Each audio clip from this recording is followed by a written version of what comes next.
नमस्कार। आज हम डिस्कस करेंगे गिरिराज पत्रिका, जो कि हिमाचल प्रदेश की साप्ताहिक पत्रिका। देखिए, गिरिराज पत्रिका डिस्कस करेंगे, हिमाचल प्रदेश की साप्ताहिक पत्रिका है और मार्च महीने का गिरिराज पत्रिका का ये हमारा फर्स्ट पार्ट है, मार्च 2024 का। इससे पहले जो है हम जनवरी 2024 के करंट अफेयर गिरिराज पत्रिका से डिस्कस कर चुके हैं, फरवरी के भी 2024 के डिस्कस हो चुके हैं और प्रीवियस जितने भी मंथ हुए हैं उन सभी के जो है हम डिस्कस कर चुके हैं। आज हम क्वेश्चन नंबर 1 से जो है डिस्कशन स्टार्ट करेंगे। क्वेश्चन नंबर 1 है मार्च महीने की गिरिराज पत्रिका का पहला क्वेश्चन। बोलते हैं recently which of the following city became best emerging mountain destination. तो बोलते हैं कि अभी हाल फिलहाल में जो है कौन सा शहर हिमाचल का ऐसा है जो बेस्ट एमर्जिंग माउंटेन डेस्टिनेशन के रूप में जो है वो उभर कर आया है, या फिर जिसको ये खिताब जो है वो मिला है।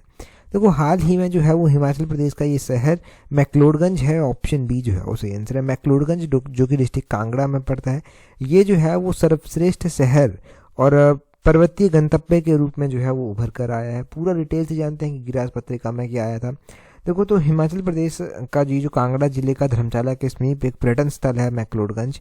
इसको जो है वो नई दिल्ली में प्रतिष्ठित एक मीडिया हाउस के द्वारा जो है वो टूरिज्म सर्वे एंड अवार्ड 2023 में, कौन सा अवार्ड था? टूरिज्म सर्वे एंड अवार्ड्स 2023 था ये, जिसमें बेस्ट इमर्जिंग माउंटेन डेस्टिनेशन की श्रेणी में जो है ये पुरस्कार मिला है और इसको सम्मानित किया गया है। हिमाचल के लिए जो है वो दिल्ली के लेफ्टिनेंट गवर्नर से जो है वो जो यहाँ के निदेशक हैं पर्यटन एवं नागरिक उड्डयन मानसी सहाय ठाकुर, इनके द्वारा जो है ये पुरस्कार जो है वो प्राप्त किया गया है। इंडिया टुडे ग्रुप ने अपने पाठकों के माध्यम से जो है वो ऑनलाइन वोटिंग के जरिए जो था एक सर्वेक्षण करवाया था और उसी के थ्रू या फिर वही एक चैनल बनाकर जो है ये किताब जो है वो दिया गया है। तो ये क्वेश्चन हो गया। मैक्लोडगंज एक इम्पॉर्टेंट प्लेस है। एक तो ये देखो, टूरिस्ट तो यहाँ पर जाते ही जाते हैं, मेन अट्रैक्शन यहाँ पर है जो दलाई लामा जो है, दलाई लामा या फिर आप कहिए कि बुद्धिस्ट जो एक सरकार उनकी बनी हुई है, वो यहीं से जो है वो चलती है, यहीं से जो है वो सारी चीज़ें मैनेज की जाती हैं। और देखो जी, जो डिस्ट्रिक्ट कांगड़ा है ना, डिस्ट्रिक्ट कांगड़ा का हेडक्वार्टर अगर एग्जाम में पूछ लिया जाए तो डिस्ट्रिक्ट कांगड़ा का हेडक्वार्टर आपने ध्यान रखना है कि कांगड़ा का हेडक्वार्टर जो है वो धर्मशाला में जो है वो स्थित है। तो वो भी आपने चीज़ें ध्यान रखनी है। देखो, ये सारी इंपॉर्टेंट बातें हैं, इंपॉर्टेंट चीज़ें हैं जो एग्जाम में आपकी हेल्प करेंगी, वही ध्यान रखनी है। अगला क्वेश्चन देखें। अभी देखो ना, अभी एक एग्जाम हुआ था, उसके पेपर 1 में ना बहुत सारे क्वेश्चन थे जो डायरेक्टली गिरिराज पत्रिका से पूछे गए थे। तो इन क्वेश्चंस को इग्नोर नहीं करना है किसी भी हाल में, आपको ये सारे के सारे क्वेश्चन ध्यान होने चाहिए। अगला क्वेश्चन भी मोस्ट इंपॉर्टेंट क्वेश्चन है। बोलते हैं recently who has been awarded the prestigious international women's day award 2024 by Indian council for united nation relations. तो बोलते हैं कि हाल ही में संयुक्त राष्ट्र संबंधों के लिए भारतीय परिषद द्वारा प्रतिष्ठित अंतर्राष्ट्रीय महिला दिवस पुरस्कार 2024 से किसे सम्मानित जो है वो किया गया है। तो देखिए जी, इनका नाम है doctor Seema Sharma. Option A जो है वो सही आंसर। डॉक्टर सीमा शर्मा जो है वो इनका नाम है। क्यों न्यूज़ में आया? मुख्यमंत्री के द्वारा जो है वो इनको बधाई दी गई और मुख्यमंत्री के द्वारा बधाई दी गई। तो इंपॉर्टेंट बातें जान लेते हैं। ये आईआईटी दिल्ली में जो है वो अर्थशास्त्र की प्रोफेसर हैं और डॉक्टर सीमा शर्मा को जो है वो अंतर्राष्ट्रीय महिला दिवस पुरस्कार 2024 के लिए जो है वो Indian council for UN relation नई दिल्ली द्वारा जो है वो चयनित किया गया है और इसी के लिए इनको बधाई भी दी गई। ये आपने ये भी बात ध्यान रखनी है कि यहाँ पर और भी उपलब्धियां जो था वो इनकी गिनाई गई। उपलब्धियां गिनाने के साथ साथ जो था वो आपने ये भी ध्यान रखना है कि वुमेन डे था, तो वुमेन डे इंटरनेशनल लेवल का वुमेन डे कब मनाया जाता है। पिछले कल ही उत्तीर्ण सीरीज में तो पढ़ा था कि 8 मार्च को जो है वो इंटरनेशनल वुमेन डे मनाया जाता है। अभी आगे भी उसके बारे में क्वेश्चन पढ़ लेंगे ताकि कॉन्सेप्ट और भी ज़्यादा क्लियर जो है वो हो जाए। परंतु सीमा शर्मा का नाम इंपॉर्टेंट हो गया, तो ये क्वेश्चन आपने ध्यान रखना है अपकमिंग एग्जाम के लिए, खासतौर पर एलाइट जैसे एग्जाम के लिए भी। और यहाँ से ना आप कुछ और इम्पोर्टेंट नाम जो हम पहले पढ़ चुके हैं उनको ध्यान रखना। जैसे कि हमने कबड्डी की प्लेयर्स पढ़ी थी जो एशियन गेम्स में जिन्होंने पार्टिसिपेट किया था। तो एशियन गेम्स में हिमाचल की ओर से पूरे इंडिया की जो टीम गई थी ना, उसमें हिमाचल की ओर से अकेले ही 5 लड़कियां थी। तो हिमाचल के लिए एक बड़े ही गर्व की बात थी। कैप्टन जो थी वो भी रितु नेगी थी और हिमाचल से ही थी। तो इस तरह के क्वेश्चन एग्जाम में पूछे गए अभी। और आगे हो सकता है पूछ ले जाए कि रितु नेगी जो है वो कहाँ से संबंध रखती हैं, डिस्ट्रिक्ट सिरमौर से जो है वो संबंध रखती हैं। अन्य महिला खिलाड़ियों के नाम पूछ ले जाएं, वो भी आपसे पूछा जा सकता है।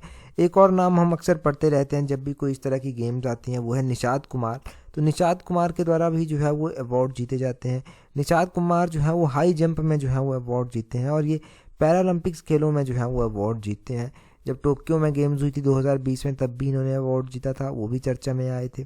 इनको अर्जुन अवार्ड भी मिल चुका है पैराथलेटिक्स के लिए, वो भी ध्यान रखना है। रितु नेगी को भी अर्जुन अवार्ड दिया गया, तो वो भी क्वेश्चन बनेगा यहाँ से, क्योंकि रितु नेगी ने पार्टिसिपेट किया था और कबड्डी की वो कैप्टन थी, तो उनको ये खिताब मिला। अगले क्वेश्चन में बोलते हैं where will the state's first happiness shelter Adarsh Gram complex be established. तो बोलते हैं कि हिमाचल प्रदेश का प्रथम सुखाश्रय आदर्श ग्राम परिसर कहाँ स्थापित किया जाएगा। देखिए, हिमाचल प्रदेश का जो पहला होगा इस तरह का, हिमाचल प्रदेश का जो प्रथम सुखाश्रय आदर्श ग्राम परिसर होगा वो स्थापित किया जाएगा लुथान में। लुथान ऑप्शन ए जो है वो सही आंसर है।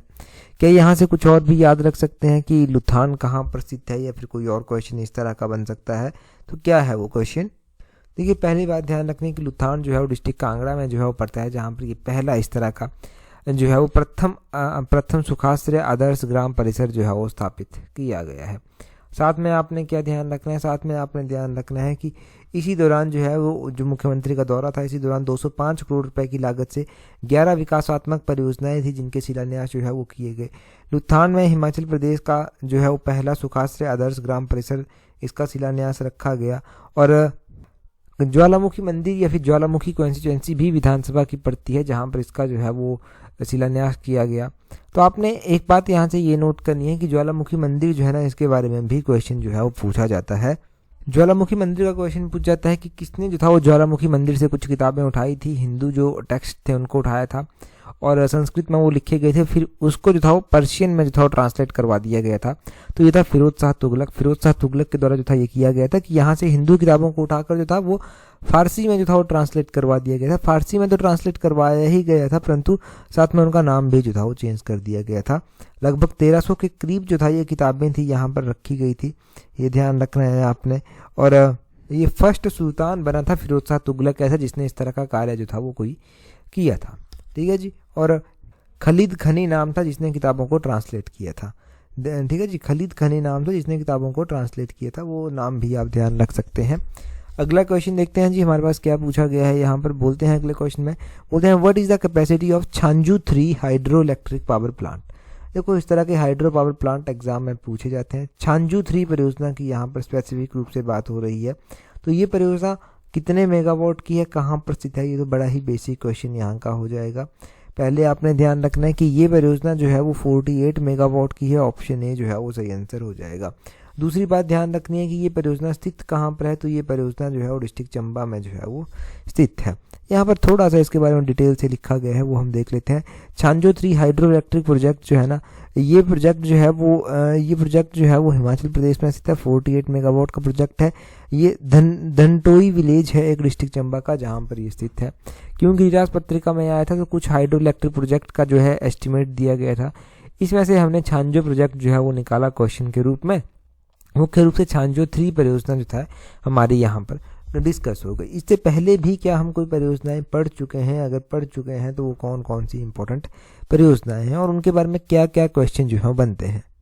यहाँ से क्वेश्चन बन जाता है लुहरी स्टेज 2 परियोजना के बारे में। लुहरी स्टेज 2 परियोजना हमने पढ़ा था कि लुहरी स्टेज 2 परियोजना कितने मेगावाट की है, तो लुहरी स्टेज 2 परियोजना हमने पढ़ी थी 172 मेगावाट की जो है ये परियोजना है। हमने सुन्नी डैम परियोजना भी जो था वो पढ़ी थी। सुन्नी डैम परियोजना जो है वो 382 मेगावाट की जो है वो परियोजना है। हमने बड़ा खंबा परियोजना भी पढ़ी थी। बड़ा खंबा परियोजना जो है वो किन्नौर में स्थित है और ये परियोजना 45 मेगावाट के मिशन एलाइड में जो था वो हमने ये परियोजना पढ़ी थी। एक और परियोजना इसी तरह की हमने पढ़ी थी जो कि फर्स्ट हाइड्रो इलेक्ट्रिक प्रोजेक्ट था डिस्ट्रिक्ट चंबा का।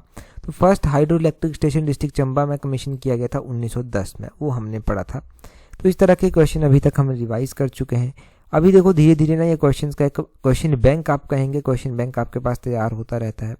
और गिरिराज पत्रिका तो मैं कहूँगा कि गिरिराज पत्रिका इतनी इंपॉर्टेंट है, पिछले पेपर उठा के देख लीजिए। अभी जो पेपर हुआ था कोई पेपर 1 था किसी चीज़ का, उसको उठा के देखना, हमने डिस्कस भी किया हुआ है कितने क्वेश्चन हमारे प्रीवियस गिरिराज पत्रिका से पूछे गए हैं। अगला क्वेश्चन देखिए, बोलते हैं in which region of Himachal is Balasundari temple located. देखो बालासुंदरी मंदिर जो है वो हिमाचल प्रदेश में जो है वो कहाँ पर स्थित है। माता बालासुंदरी टेम्पल की यहाँ पर बात हो रही है, तो ये त्रिलोकपुर में स्थित है। त्रिलोकपुर डिस्ट्रिक्ट शिमला में जो डिस्ट्रिक्ट सिरमौर में जो है वो पता है जहाँ पर ये स्थित है। तो इस मंदिर की हम यहाँ पर बात कर रहे हैं, डिस्ट्रिक्ट सिरमौर का ये मंदिर है। अब हम बात करते हैं यहाँ पर कई बार क्वेश्चन इस तरह से भी पूछ लेते हैं कि माँ बाला सुंदरी टेम्पल जो है वो त्रिलोकपुर में स्थित है, ये कौन से डिस्ट्रिक्ट में जो है स्थित है? तो माँ बाला सुंदरी टेम्पल जो है त्रिलोकपुर डिस्ट्रिक्ट सिरमौर में जो है वो स्थित है। तो वो क्वेश्चन आप डायरेक्टली ध्यान रखना। डिस्ट्रिक्ट सिरमौर का एक बेसिक सा क्वेश्चन जो मैंने बहुत बार रिवाइज करवाया है, वो तो बड़ा ही आसान क्वेश्चन है। वो क्वेश्चन क्या है, बोलते हैं उस क्वेश्चन में कि डिस्ट्रिक्ट सिरमौर में सबसे बड़ी हिमाचल प्रदेश की जो है नेचुरल लेक है जिसका नाम है रेणुका लेक, उसकी शेप जो है वो लेडी शेप में जो है वो बनी हुई है। और देखिए यहाँ पर आपने ये भी बात इंपॉर्टेंट ध्यान रखनी है कि डिस्ट्रिक्ट जो सिरमौर की रेणुका लेक है ना, उसका संबंध किसके साथ जो है वो जोड़ा जाता है? तो भगवान परशुराम के साथ जो है वो उसका संबंध जोड़ा जाता है। यहाँ पर एक मेला भी होता है दिवाली के 10 दिन बाद।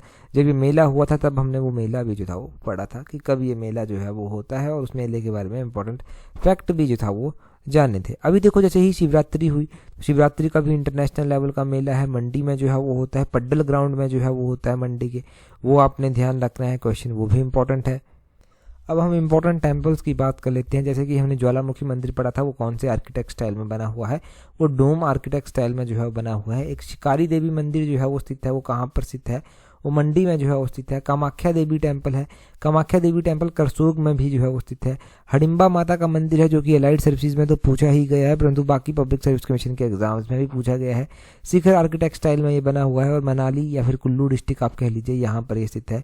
हमीरपुर बोर्ड जब हुआ करता था HPSSC, तो देखिए उसके द्वारा दियोटसित मंदिर, बाबा बालकनाथ जी का मंदिर बहुत बार एग्जाम में पूछा गया है, ये हमीरपुर में जो है स्थित है। एक बाला सुंदरी मंदिर या फिर त्रिलोकपुर का ये जो मंदिर है, ये तो हमने पढ़ ही लिया कि कहाँ पर स्थित है। साथ में आपने ध्यान रखना है कि पैगोडा मंदिर जो हमने पढ़ा हडिम्बा टेम्पल, तो वो पैगोडा आर्किटेक्ट स्टाइल में जो है वो बना हुआ है। तो पैगोडा आर्किटेक्ट स्टाइल का ये मंदिर आपने ध्यान रखना है, जो कि कुल्लू डिस्ट्रिक्ट कुल्लू में या फिर मनाली के समीप जो है वो स्थित है, ये नोट करें यहाँ पर। और साथ में ही यहाँ पर डिस्ट्रिक्ट सिरमौर की जब बात हो रही है तो डिस्ट्रिक्ट सिरमौर के बारे में जान लेते हैं। डिस्ट्रिक्ट सिरमौर की एक किताब है जिसका नाम है तारीख़े रियासत सिरमौर, जहाँ से सिरमौर की काफ़ी हिस्ट्री जानने को मिलती है। वो किसके द्वारा लिखी गई थी? रणजौर सिंह के द्वारा जो था वो लिखी गई थी, ये भी ध्यान रखना है। सिरमौर की स्थापना राजा रसालू के द्वारा जो था वो की गई थी, वो आपने ध्यान रखना है। अब सिरमौर के अंतिम शासक कौन थे? सिरमौर रियासत जो थी ना, उसके अंतिम शासक कौन थे, वो आप कमेंट करके जो है वो बताएंगे। वो आपके लिए जो है वो छोटा सा काम जो है वो बन जाता है। अगला क्वेश्चन देखेंगे हमारा आज क्या पूछा गया है। उससे पहले देखो, अगर पीजीटी के एग्जाम की तैयारी कर रहे हैं तो पीजीटी पेपर 1 की टेस्ट सीरीज को प्रैक्टिस करने का अभी सबसे सफिशिएंट मौका है। अगर कोई भी टेस्ट सीरीज में दिक्कत अभी आपको आती है पेमेंट के रिगार्डिंग, तो आप हमें डायरेक्टली ईमेल भी जो है वो कर सकते हैं। परंतु टेस्ट सीरीज अगर आपको ज्वाइन करनी है तो एक प्रॉपर स्ट्रेटेजी के साथ और बड़ी ईमानदारी के साथ जो है उस टेस्ट सीरीज को प्रैक्टिस करना, ताकि आपकी हेल्प जो है वो हो सके। और वही है कि पेपर 2 में अगर आपके अच्छे नंबर आ गए और पेपर 1 में नंबर क्लैश कर गए तो आप पीछे नहीं रहने चाहिए। अगर पेपर 1 में भी अच्छे नंबर होंगे तो डेफिनेटली आप ही को जो है वो प्रायोरिटी यहाँ पर मिलेगी और सिलेक्शन यहाँ से थोड़ी सी पक्की हो सकती है। अगला क्वेश्चन देखेंगे, बोलते हैं यहाँ पर who designed the church situated on the ridge of Shimla. तो बोलते हैं कि शिमला के रिज पर जो एक गिरिजाघर स्थित है या फिर एक चर्च स्थित है, उसे किसी डिज़ाइन में जो है बनाया गया है, उसका आर्किटेक्ट स्टाइल जो है वो क्या है? या फिर पूछा गया है कि उसका आर्किटेक्ट स्टाइल नहीं, उसको बनाया किसके द्वारा गया है।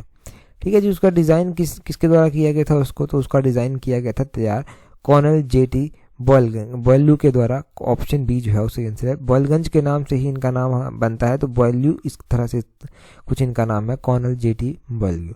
अब देखिए आपने क्या बातें यहाँ से और ध्यान रखनी है। आपने ध्यान रखना है शिमला चर्च के बारे में। अब देखो, मैंने लास्ट स्टार्टिंग में ही कहा था कि इसका आर्किटेक्ट स्टाइल, तो ये चर्च जो है नियो गॉथिक आर्किटेक्ट स्टाइल में जो है वो बनी हुई है, ये आपने ध्यान रखना है। ये जो कर्नल हैं JT बॉयलू, इनके द्वारा जो है उसको डिज़ाइन किया गया था, लगभग 1844 के आसपास जो था वो डिज़ाइन किया गया था। इसके निर्माण को काफ़ी टाइम लग गया था, लगभग 13 साल के करीब टाइम को निर्माण को जो था वो इसका निर्माण होने में लग गया, और 1857 तक जो है ये बनकर तैयार होती है चर्च। अब देखो, बनकर तैयार है तो इम्पोर्टेंट क्वेश्चन हमने पढ़ लिया। अगर क्वेश्चन पूछा जाता है तो आपका कभी भी जो है ये क्वेश्चन अब गलत नहीं होगा। अगला यहाँ पर शिमला में ही चर्च के साथ ही कुछ दूरी पर ही जो है वो यहाँ पर गेटी थिएटर भी जो है स्थित है, जिसके बारे में क्वेश्चन पूछा जाता है। गेटी थिएटर का एक क्वेश्चन यहाँ पर बन जाएगा कि इसको डिज़ाइन जो है वो किसके द्वारा किया गया था, और इसका जो है वो जो गेटी थिएटर है वहाँ पर पहला प्ले जो हुआ था, वो जो था वो प्ले क्या हुआ था, उसका नाम क्या है, वो भी पूछा जा सकता है। तो गेटी थिएटर की पहला क्वेश्चन जो आपसे पूछा जाएगा कि उसका जो गेटी थिएटर का जो आर्किटेक्ट था वो कौन था, वो थे हेनरी इरविन। हेनरी इरविन का नाम जो है वो ध्यान रखना है। और यहाँ पर पहला जो प्ले किया गया था वो कौन सा किया गया था, वो किया गया था time will tell. Time will tell जो था वो यहाँ पर जो था वो पहला प्ले जो था वो परफॉर्म किया गया था। अभी इसकी रेनोवेशन को लेकर अलग अलग चीज़ों को लेकर जो है चर्चा में आता रहता है, तो इसीलिए जो है ये गेटी थिएटर भी जो है वो स्थित है, शिमला में स्थित है। हेनरी इरविन ने डिज़ाइन किया था और हमने ये भी जान लिया कि यहाँ पर पहला प्ले जो था वो कौन सा परफॉर्म किया गया था। नेक्स्ट क्वेश्चन देखते हैं हमारे पास क्या पूछा गया है। नेक्स्ट क्वेश्चन में हमसे पूछा गया है what is the theme of international women's day 2024। तो बोलते हैं 2024 में जो इंटरनेशनल वुमेन्स डे मनाया गया, अंतर्राष्ट्रीय लेवल का महिला दिवस बनाया गया, उसकी थीम क्या रखी गई थी। वैसे तो ये क्वेश्चन हमने पिछले कल भी जो था वो डिस्कस किया था। पिछले कल जब हमने ये क्वेश्चन डिस्कस किया था तो हमने किस फॉर्म में जो था वो क्वेश्चन को डिस्कस किया था। हमने क्वेश्चन जाना था कि इंटरनेशनल वुमेन डे कब मनाया जाता है, 8 मार्च को जो है वो मनाया जाता है। अब 2024 में इसकी थीम क्या रखी गई थी वो आपने ध्यान रखना है। इसकी थीम रखी गई थी invest in women accelerate progress. Option A जो है वो सही आंसर हो जाएगा। Invest in women accelerate progress जो है वो इसकी थीम रखी गई थी। आप कहेंगे कि पिछले कल डिस्कस कर लिए तो आज डिस्कस क्यों किया, क्योंकि गिरिराज पत्रिका में एक स्पेशल अलग से आर्टिकल जो था वो इंटरनेशनल वुमेन डे के उपलक्ष्य में जो था वो आया था और इसीलिए जो है वो इसको हम डिस्कस कर रहे हैं फिर से कि ताकि कोई एग्ज़ाम में यहाँ से कोई क्वेश्चन बन सके तो वो कभी गलत नहीं जो है वो होना चाहिए। अब इसको मनाने की शुरुआत की हम बात करें कि किस तरह से जो है ये स्टार्ट हुआ। देखो 1910 में से अंतर्राष्ट्रीय स्तर पर मनाने का सुझाव जो है वो क्लारा जेटकिन नामक महिला ने जो था वो दिया था और उसके बाद जो है वो अगले वर्ष यानी कि 1911 में 1911 में जो था वो इस दिवस को कुछ एक कंट्रीज़ में मनाया गया, जैसे कि ऑस्ट्रिया में मनाया गया, जर्मनी, स्विट्ज़रलैंड, डेनमार्क में मनाया गया। और उसके बाद जो है वो इस दिवस को जो है वो 1975 में संयुक्त राष्ट्र द्वारा जो है वो प्रति 8 मार्च को मनाने का जो है वो निर्णय दिया गया और अलग अलग थीम के ऊपर जो है मनाने का डिसाइड जो है वो किया गया और वहीं उसी टाइम से जो है ये मनाया जा रहा है। अलग अलग थीम पर बेस जो है वो बनाया जा रहा है, तो वो आपने ध्यान रखना है। साथ में आपने ध्यान रखना है कि महिलाओं को लेकर, महिलाओं के सशक्तिकरण को लेकर जो है वो काफ़ी प्रयास जो है वो किए जा रहे हैं। अब क्या प्रयास जो है वो किए जा रहे हैं वो भी पता होना चाहिए। एक देखो 33% रिजर्वेशन देने की बात महिलाओं को कही गई कि 33% सीटें जो हैं वो महिलाओं के लिए जो है वो आरक्षित होंगी, तो उसके लिए एक बिल लाया गया। उस बिल को क्या नाम दिया गया था वो भी क्वेश्चन जो है वो इम्पोर्टेंट है। तो नारी शक्ति वंदन अधिनियम जो है वो उसको कहा गया, जिसके तहत महिलाओं को आरक्षण दिया जाएगा और कितना % आरक्षण दिया जाएगा, तो 33% आरक्षण जो है वो महिलाओं को दिया जाएगा। ठीक है जी, वो आपने क्वेश्चन सारे नोट कर लिए। अगला क्वेश्चन देखते हैं हमारे पास। अब हमारे पास कुछ एक 1 लाइन क्वेश्चन भी आएंगे, 1 लाइनर क्वेश्चन होंगे, उनको भी हम डिस्कस करेंगे। परंतु उससे पहले देखो, अगर आप एलाइड सर्विसेज की तैयारी कर रहे हैं तो एलाइड सर्विसेज का एग्ज़ाम ही एक ऐसा एग्ज़ाम है जो आपकी बाकी एग्ज़ाम्स की तैयारी भी जो है साथ में करवाएगा। और एलाइड सर्विसेज की टेस्ट सीरीज का लिंक नीचे डिस्क्रिप्शन बॉक्स कमेंट बॉक्स में जो है वो दिया गया है, वहाँ से आप जो है वो ज्वाइन कर सकते हैं। क्वेश्चन देखें जी, क्वेश्चन क्या पूछा गया है। बोलते हैं हरियाणा राज्य का सबसे कम ऊंचाई वाला स्थान अनकाई दलदल किस जिले में जो है वो स्थित है। ये देखो, इस तरह के क्वेश्चन खासकर एसएससी के एग्जाम में पूछ लिए जाते हैं और वहीं से जो है वो इस तरह के क्वेश्चंस हिमाचल के एग्जाम में भी जो है वो आ जाते हैं। तो सबसे कम ऊंचाई वाला स्थान है ये अनकाई दलदल। ये कहाँ, कौन से जिले में स्थित है, तो सिरसा जिले में जो है ये स्थित है वहाँ के, वो आपने ध्यान रखना है।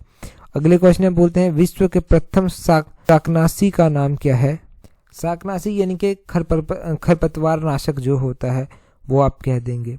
और कॉमनली इसको जो है वो क्या कहते हैं, इसको 2,4-D जो है वो कहा जाता है। यानी कि 2,4-D का मतलब है 2,4 dichlorophenoxy acetic acid. Dichlorophenoxy acetic acid जो है वो 2,4-D इस तरह से इसको कहा जाता है। ये खरपतवार नाशक है, शाकनाशी इसको आप कह देंगे, ये ध्यान रखना है यहाँ से। अगले क्वेश्चन में देखें क्या बोलते हैं भारत का सर्वोच्च नागरिक सम्मान भारत रत्न जो है वो कब स्टार्ट किया गया था।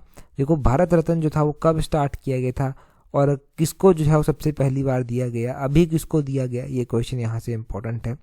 भारत का जो पहला जो भारत रत्न अवार्ड है वो 1954 में जो था वो दिया गया था। 1954 इसका सही आंसर हो जाएगा। अब 1954 में तो दिया गया था, परंतु किस को जो था वो दिया गया था 1954 में, तो 1954 में ये सी राजगोपालाचारी जी को दिया गया था, सर्वपल्ली राधाकृष्णन जी को दिया गया था, सीवी रमन को जो था वो दिया गया था। ये 1954 की बात है, जब 1954 में ये सबसे पहला अवार्ड जो था वो मिला था। अब फर्स्ट भारत रत्न की अगर हमने बात की वो क्लियर हो गया। अब हम बात करते हैं 2024 में जो भारत रत्न दिए गए वो किसको जो था वो दिया गया। 2024 में भी भारत रत्न जिनको दिए गए उनके नाम बहुत इंपॉर्टेंट है। एक आपने एम एस स्वामीनाथन जी का जो है वो नाम पढ़ा है, जिनका देहांत अभी कुछ टाइम पहले ही हुआ था। आपने पीवी नरसिम्हा राव जी का नाम पढ़ा है, वो नाम भी इम्पोर्टेंट है, जिनको ये भारत रत्न अवार्ड जो है वो दिया गया है। साथ में आपने लाल कृष्ण आडवाणी जी का नाम पढ़ा था, ये तो और भी इम्पोर्टेंट हो गए। कर्पूरी ठाकर का नाम आपने पढ़ा था, जो बिहार के पूर्व सीएम थे, उनका नाम भी इम्पोर्टेंट हो गया। और चरण सिंह भी जो है वो, इनका नाम भी आपने पढ़ा था। चौधरी चरण सिंह जी को जो था ये अवार्ड जो था वो दिया गया था। देखो भारत रत्न जो है वो इंडिया का हाईएस्ट सिविलियन अवार्ड है, हाईएस्ट सिविलियन अवार्ड है। तो जिस भी पर्सनैलिटी को ये दिया जाए उनके नाम आपको टिप्स पर याद होने चाहिए, किसको पहली बार दिया गया, किसको कब दिया गया, किसको अभी दिया गया। अब देखो ये भारत रत्न के बारे में सारे फैक्ट अगर आपको पता है तो बहुत सारे क्वेश्चंस यहाँ से क्लियर होंगे, ऑप्शंस को एलिमिनेट करने में हेल्प हो जाएगी, और साथ में ही जो है वो आप नए नए क्वेश्चंस को भी जो है वो सॉल्व कर पाएंगे। वन लाइनर क्वेश्चन भी जो है वो क्लियर हो गया। अब क्वेश्चन देखें जी, आगे क्वेश्चन में आपसे क्या पूछा गया है, बोलते हैं what is the estimated capacity of Aglohar solar power project. तो ये अग्लोहर सोलर पावर प्रोजेक्ट की कैपेसिटी कितनी है, इसकी क्षमता कितनी है, ये कहाँ पर स्थित है, ये तो हम पहले पढ़ चुके हैं। अगर हम पहले पढ़ चुके हैं तो आपको इसका आंसर पता होना चाहिए, तो आप कमेंट करके जो है वो इसका आंसर बताएंगे कि जो अग्लोहर सोलर पावर प्रोजेक्ट है इसकी अनुमानित क्षमता कितनी है, ये कहाँ पर स्थित है, ये सारे फैक्ट जो है वो आपको पता होने चाहिए। तो जल्दी से कमेंट करके जो है वो अपना आंसर बता दीजिए। लास्ट टाइम जो फरवरी महीने का 4th पार्ट था गिरिराज पत्रिका का, वहाँ पर हमने ये डिस्कस किया भी था। साथ में ही एक बात ध्यान रखें, अगर टेस्ट सीरीज आपको प्रैक्टिस करनी है, चाहे वो पीजीटी की हो गई, एलाइट की हो गई, उनके लिंक नीचे डिस्क्रिप्शन बॉक्स कमेंट बॉक्स में दिए गए हैं। टेस्ट सीरीज ज्वाइन करने के बाद टेस्ट सीरीज का ग्रुप जरूर ज्वाइन कर लेना, वहाँ से आपको और भी ज़्यादा हेल्प जो है वो मिलेगी। ठीक है जी, तो ये सारे पॉइंट नोट करें। टेलीग्राम पर ज्वाइन करने के लिए अपने टेलीग्राम से @allexam31 इस तरह से सर्च करना, आपको हमारा टेलीग्राम चैनल जो है वो मिल जाएगा। टेलीग्राम पर हमें ज्वाइन कर लेना। That's all for today. Thank you very much for watching and listening it very patiently.